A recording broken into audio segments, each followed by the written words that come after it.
Esto es ePorpay Magazine, tu revista panameña con un enfoque independiente y educativo. Nos acompaña el licenciado David Olmedo, el ingeniero Giovanni Miranda y mi persona, Dagoberto Gutiérrez.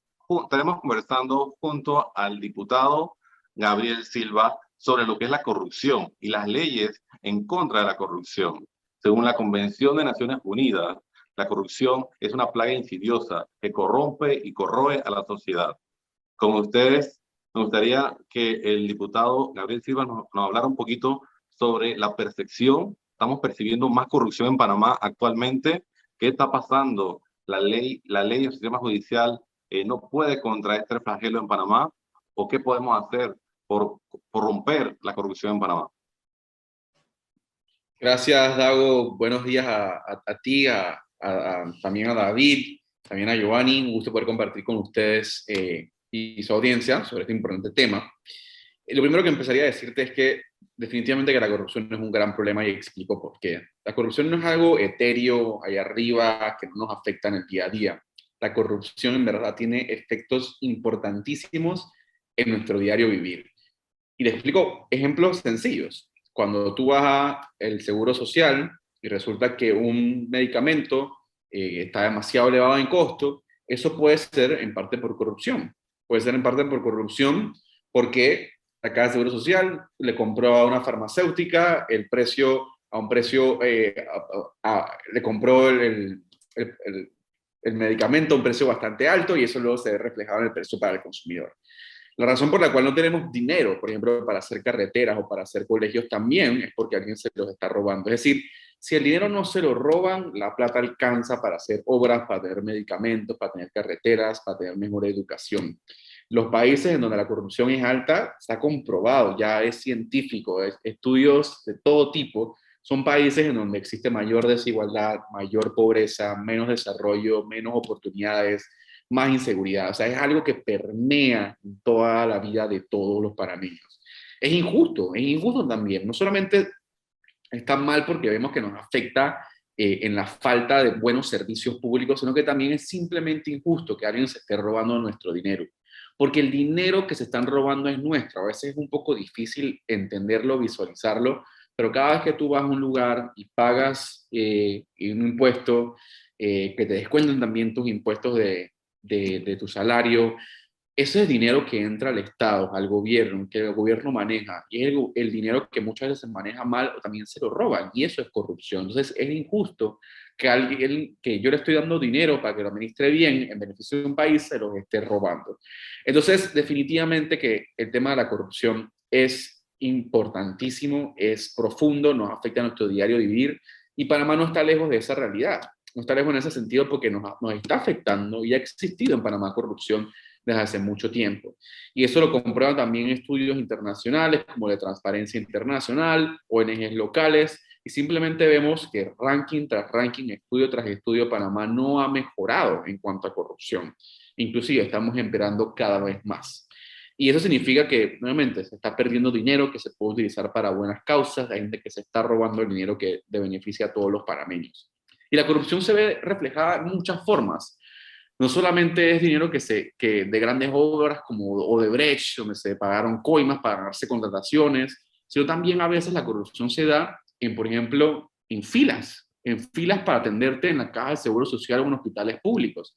A veces se dan casos donde personas tienen que pagarle a un doctor, a un funcionario, algún tipo de coima para que lo atiendan primero en la fila. Y eso es injusto porque te puede afectar a ti, a tu vida, a tu salud o a las personas que te rodean, ¿no? Y eso hay que acabarlo. Eso hay que acabarlo porque eso está poniendo el país atrás, nos está limitando las oportunidades que podemos tener.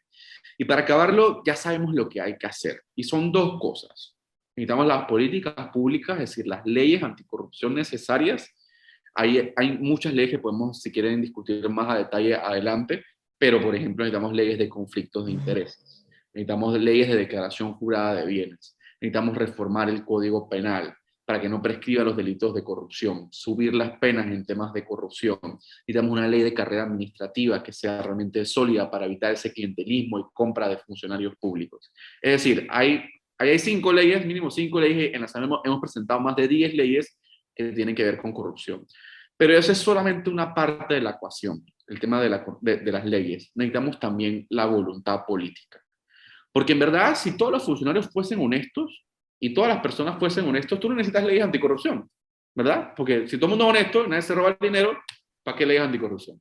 Claro. Pero la realidad, y lo que trato de decir con eso es que hay una parte importante que es la voluntad de los funcionarios, la voluntad del presidente, de los diputados, de simplemente, hey, no robar, es simplemente comportarse bien, es simplemente no mentirle al pueblo. Entonces hay que cambiar esas dos cosas, las leyes y la voluntad política. ¿Y cómo se cambia esa voluntad política? Eligiendo a gente que no nos va a robar.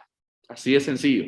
Necesitamos diputados honestos, necesitamos representantes honestos, un presidente honesto, funcionarios públicos honestos, y eso, por más leyes que podamos tener, sí, nos van a ayudar a asegurar ciertos parámetros para que los funcionarios sean honestos, tengan valores, tengan principios, pero eso es solamente una parte, siempre va a haber un factor humano, y es importante entonces por eso que la gente buena se involucre en la política, para que ellos también lleven esa voluntad con ellos mismos, esa rectitud y esos principios al sector público. Has tocado un punto, Gabriel, que me dirige muy bien a la pregunta que te quiero hacer y es sobre la voluntad política.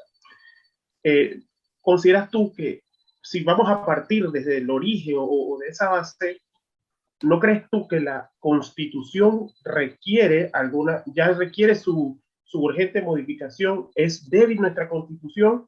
Y no quiero entrar en el tema si cuál de las formas es la correcta, pero ¿cuál consideras tú que sería esa fórmula correcta para reformar la Constitución? No, mira, yo creo que, y es un poquito aunado a lo que comenté, las leyes importan, pero para mí, y lo que yo he estudiado, y lo que he investigado, y luego de todo eso, mi opinión, yo te diría que las leyes es 60% del trabajo. Necesitamos una buena constitución, por supuesto, necesitamos buenas leyes, buenas políticas públicas, 60% del trabajo. Pero el otro 40% del trabajo es la voluntad, es la gente que está administrando esas leyes.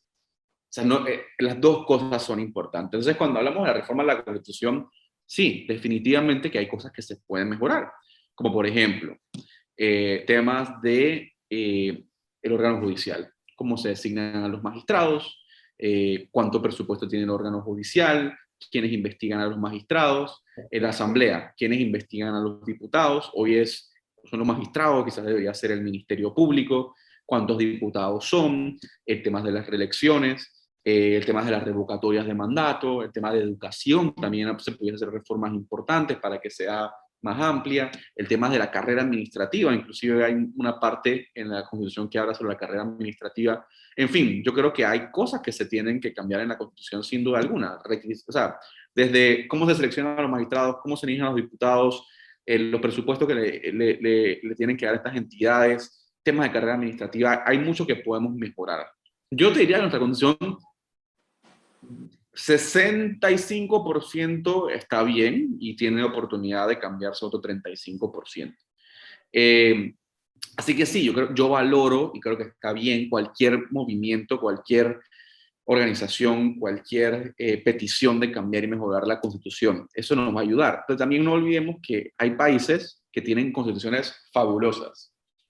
Tal es el caso de Uganda, que tiene una constitución recomendada por la ONU, por el Banco Mundial, por el Foro, o sea, súper que requete consultada con las mejores organizaciones internacionales. Es la constitución perfecta. Pero ¿qué pasa? Sigue siendo un país corrupto, sigue siendo un país donde hay pobreza, sigue siendo un país donde hay desigualdad. Y eso es porque los funcionarios que manejan esa constitución, si tienes un órgano judicial corrupto, una presidencia corrupta, una asamblea corrupta, funcionarios corruptos, no importa qué constitución vas a tener, simplemente las cosas van a continuar igual. Entonces, eso es lo que te diría. Parte importante es reformas a las constituciones, sin embargo, parte importantísima es la voluntad de las personas, de los funcionarios públicos. Y todo esto, y ahí es donde creo que también es importante mandar un mensaje, es, mira, a medida que tengamos ciudadanos que quieran participar, que cuestionen a los funcionarios públicos, que exijan rendición de cuentas, vamos a ir avanzando, vamos a ir mejorando las cosas y vamos a ir reduciendo esa corrupción. Bueno, yo antes de hacerte la pregunta que tengo en mente, Gabriel, yo voy a hacer, ¿cómo explicarte? Voy a descargar un poquito ese pensar de la gente que yo veo en redes sociales o que me comentan a mí todos los días, amistades, etcétera, y tiene que ver con los temas que tú mencionas. el tema de rendición de cuentas, el tema de transparencia en la gestión pública, el tema de cómo se escogen, digamos, muchas posiciones de poder en el gobierno que de la forma en que lo hacen involucran tráfico de influencias o me explico, situaciones como esa que tensan mucho la manera en que se van a hacer las cosas. Estamos en este momento, por ejemplo, debatiendo una ley electoral donde se están viendo fuerzas entre los partidos políticos. No quiero decir que la mejor opción es la opción ciudadana independiente. Yo más bien pienso que la gente debe votar por personas, por lo que la persona tiene y está dispuesta a hacer y hacerla bien. Yo creo que hay gente buena en todas partes. Lamentablemente, pues en muchas ocasiones quizás líneas partidistas van desviando esa buena voluntad hacia otros derroteros y eso es lo que nosotros tenemos que mirar. La gente se indigna en redes sociales, lo leo todos los días, mira lo que están haciendo, por qué lo están haciendo de esta manera, pero es que hay una oportunidad y es una oportunidad única cada 5 años de escoger a estas personas que van a dirigir el país y si las motivaciones para poder escogerla en ese momento están más orientadas hacia un tema clientelista, por ejemplo, o a utilizar el Estado como una fábrica de empleo. Yo quiero que voy a votar para que me puedan contratar esta persona y esta otra. Y es que cuando las personas no entienden que cuando reciben, digamos, un dinero, una bolsa de comida, etcétera, cualquier tipo de regalos, vamos a llamarlo así, que se le da, están dejando a un lado su progreso, carreteras, escuelas, centros de salud, que se pierden y que no llegan a fin porque quizás las personas que están llevando a dirigir el país, pues esa persona tiene otros objetivos.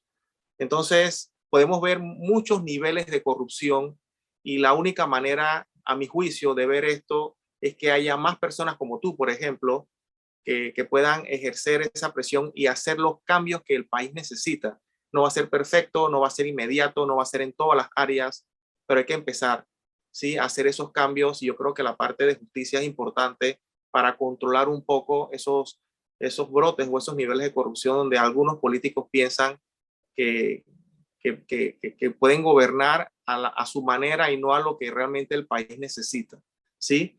Entonces, en ese sentido, yo quisiera que tú me expliques o nos expliques a todos qué leyes has impulsado desde tu curul que tengan que ver con el combate hacia la corrupción y qué estatus se encuentran en este momento, por qué no son ley de la República o si hay alguna que ya ha sido sancionada, que nos puedas explicar para ir cambiando esto, quizás en algunas áreas donde el país necesita que se den estos cambios, porque por ejemplo ahora hay mucho despilfarro de dinero, hay aumentos tremendos en el presupuesto general del Estado que realmente no se ve. Ahora no tenemos escuelas, el año está terminando, va a empezar otro, las carreteras del país están destrozadas también, hay muchos lugares no hay medicina, gente esperando muchos meses por citas médicas, por operaciones.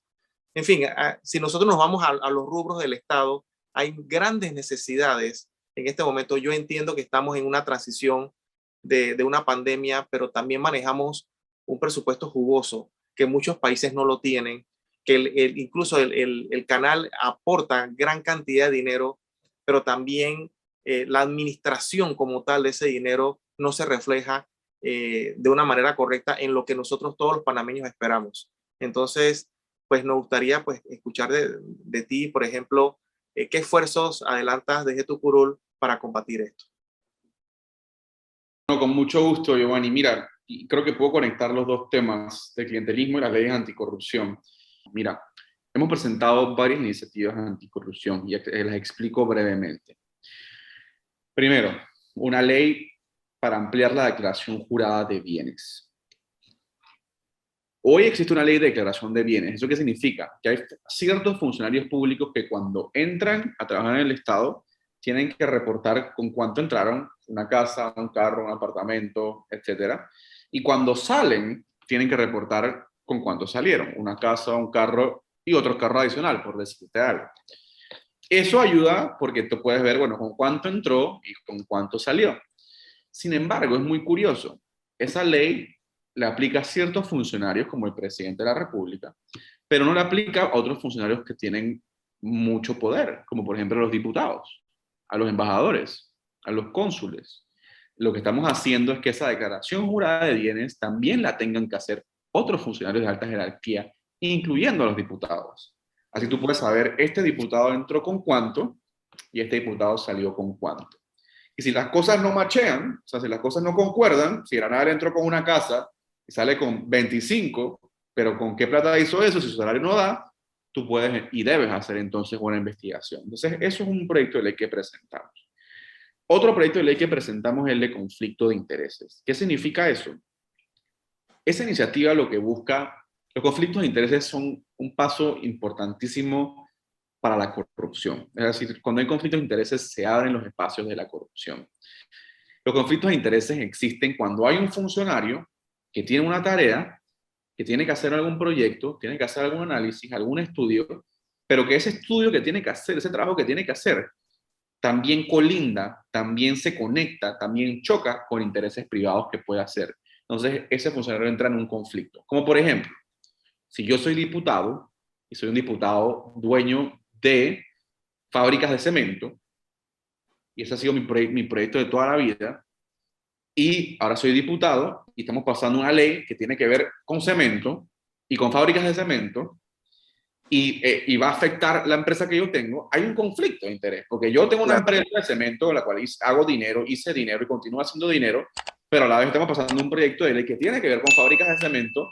Ahí hay un conflicto porque no se puede decir que el diputado va a actuar de una forma imparcial. Lo más probable puede pasar que el funcionario, el diputado, vaya en esa ley, no sé, a meter un gol, a meter una cosa para que se beneficie él y su fábrica de cemento. Entonces hay un conflicto de interés. Lo que busca esta normativa es prevenir esas situaciones. Que todos los funcionarios tengan que llenar una declaración donde digan: yo soy accionista de tal empresa, yo soy agente residente de tal empresa, yo trabajé en tales empresas, yo tengo esto, yo tengo lo otro, mi familia, mi esposo trabaja acá, acá, acá. Y con esa información, la autoridad de transparencia puede hacer un análisis y decir: tú no deberías ver este tema, tú no puedes ver este tema porque hay conflictos de intereses. Es prevenir que se den esas situaciones donde un funcionario puede estar entre lo privado y lo público. Y también, por ejemplo, ahí se limita a temas de contratación de familiares, porque hay conflictos de intereses cuando contratas a un familiar. Como si yo soy el jefe de mi esposa o de mi hermana o de mi hermano o de mi tío, yo aseguro que esa persona va a hacer bien su trabajo. Es difícil porque ese es mi hermano, es mi hermana, es mi esposa. Puede haber cosas que las perdone, los perdone, las deje pasar, y eso está mal. Entonces también incluimos, por ejemplo, temas de limitar la contratación de familiares. Tercer proyecto de corrupción que hemos presentado, la protección de los denunciantes de corrupción. Hoy en Panamá mucha gente conoce corrupción, pero tiene miedo a denunciarla. Miedo porque la corrupción, hay gente que está metida en lo peor de las cosas. En la peor de las cosas. Hay gente que puede estar metida en homicidio, en robos, en pandillerismo, en blanqueo de capitales. La corrupción, lastimosamente, pero es la realidad, muchas veces no solo es corrupción.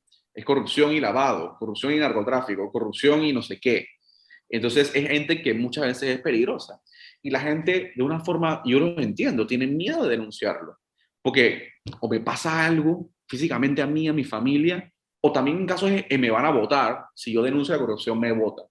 Lo que busca el proyecto es proteger a las personas laboralmente y físicamente si tú denuncias la corrupción. Inclusive, si se logra comprobar que había corrupción y se logra recuperar los fondos que se robaron, que algo de eso te pueda tocar a ti como persona que lo denunciaste, darle una recompensa. Otro tema importante, bueno, hay reformas que hemos hecho al Código Penal para incrementar la pena de corrupción y para que no prescriba los delitos de corrupción. ¿Qué significa que no prescriba? Hoy, después de ciertos años, 10 años, 12 años, 6 años, dependiendo del delito de corrupción y la gravidez, se expira la posibilidad que se tiene de investigar. Es decir, si hoy yo cometo un acto de corrupción y pasan 10 años, luego de 10 años, ya pasaron 10 años, así que no me pueden investigar más. Lo que buscamos es que nunca haya un plazo, un término donde expire la posibilidad de investigar ese delito. Siempre se puedan investigar los actos de corrupción. Así fuesen hace 30 años, 40 años, 50 años, cuando yo era diputado, se pueda investigar porque es dinero que se robó. Eso también es importante. Y otro proyecto importante para culminar, porque puedo continuar, es la carrera administrativa. mucha de la corrupción y clientelismo que se da es por culpa de que nuestro sector público, la gran mayoría, no todo, está politizado. Los nombramientos se hacen porque eres mi amigo, porque es mi primo, porque me donó, porque caminó, porque lo conozco, porque no sé qué. Y eso es malo. ¿Por qué? Porque si tú tienes una empresa, te dedicas a vender lentes y pones en tu departamento de mercadeo a una persona que no sabe nada de mercadeo, no se van a vender los lentes. Tienes que tener en el apartamento de mercadeo una persona que sepa de mercadeo y que sepa de lentes. Lo mismo aplica para el sector público. Si tienes una persona que maneja educación, Ministerio de Educación, y no sabe nada de educación, nunca ha trabajado en educación, pero lo nombraron ahí o la nombraron ahí porque es primo, porque es tío, porque es donante, porque es amigo, ¿qué va a pasar con la educación? Vamos a tener mala educación. Así como no se vendieron el lente por haber tenido una persona que no sabe de mercadeo de lente y no sabe de lentes, vamos a tener mala educación si ponemos una persona ahí que no sepa de educación, no maneje bien la educación. Pero no solo eso, está comprobado que cuando tú nombras alrededor tuyo a amigos, a donantes, a familia, eso lo que permite es que entre unos y otros se cubran. Porque yo le voy a decir, bueno, que hay simpatía, ustedes son amigos, nos conocemos hace rato, nadie diga nada. Pero si son gente que se nombró por mérito, por entrevistas, por un proceso objetivo, esa gente va a alzar la mano, porque no son sus amigotes, porque llegó ahí por su mérito, no porque está en un partido político. Entonces, ese proyecto es importante también, porque es el derecho que tenemos todos de trabajar para el gobierno.